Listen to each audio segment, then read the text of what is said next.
Hi, everyone.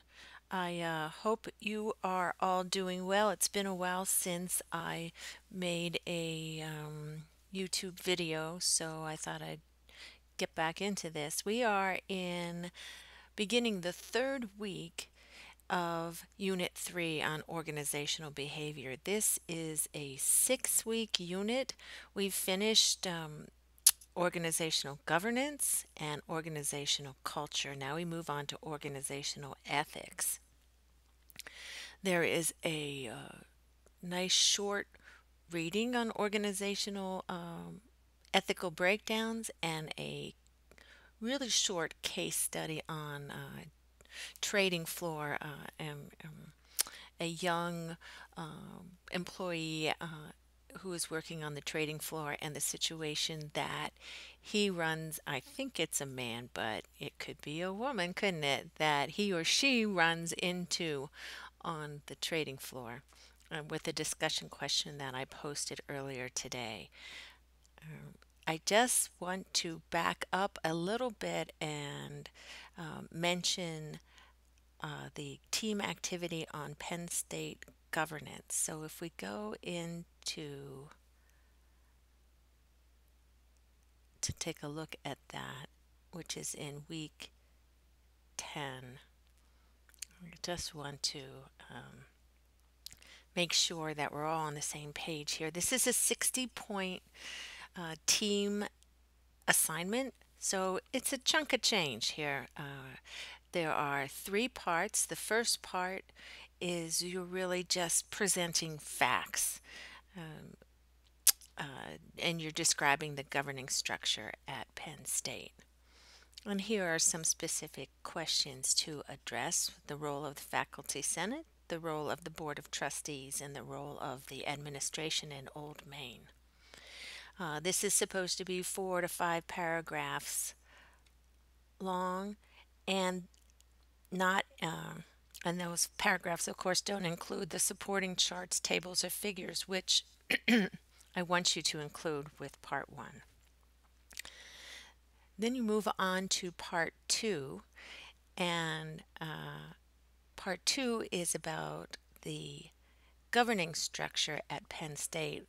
The Penn State Board of Trustees, in particular, has been in the news quite a bit over the last year. And I want you to take the readings on governance, or two readings on governance, and I want to take you to take some of the issues that are brought up in those readings and apply them to the situation at Penn State.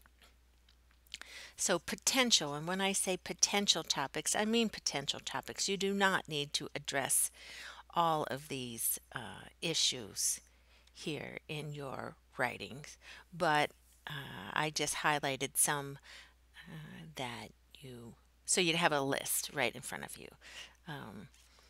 So these are potential topics.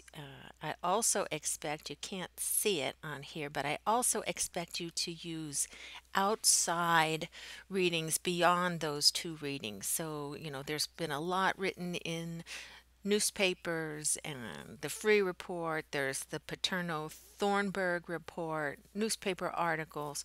I want you to bring in these outside sources as you conduct your analysis to and cite these sources to support what you're writing about. This is a minimum of 4 paragraphs and a minimum of 5 citations.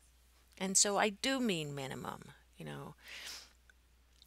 This is worth, the total assignment is worth 60 points, and I expect it to be stellar. So, minimums here.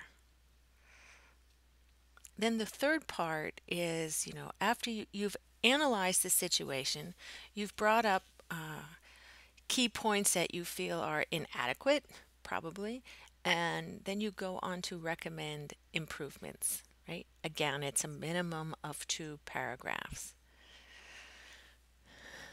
I give you some links here on citing sources, when to cite. I don't care which citation style you use, if it's APA or MLA, for instance, but here are some helpful links on how to cite, the format of the citations. And there are really good writing instructions contained in this link right here.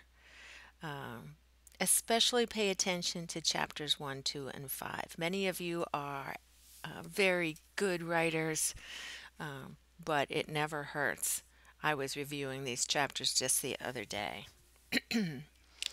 So that's an overview of Activity 10, and Activity 10 is due in week 14, the end of week 14, right here. So I've been reading your discussions, and you've had some really good discussions on Penn State governance in particular. So um, I think you are all tuned into this, and I look forward to reading your analysis. Okay, that's about it for now. See ya.